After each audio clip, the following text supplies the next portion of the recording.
Помлади од 18 години во иднина да не возат електричен тротинет, а максималната брзина да биде ограничена на 20 км на час.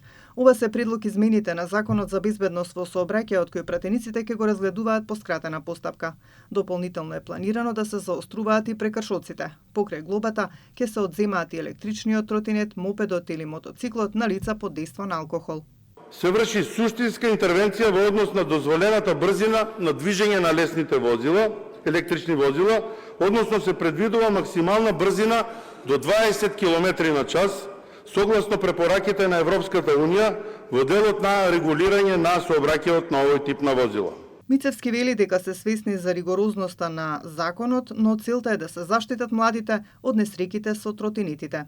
Анализите на МВР покажуваат дека во повеќе од половината од несреќите со електричните тротинети, истите биле управувани од лица од 16 и 17 годишна возраст.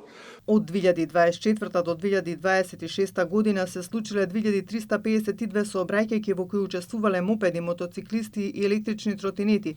Загинале 46 луѓе, а 586 завршиле со тешки телесни повреди.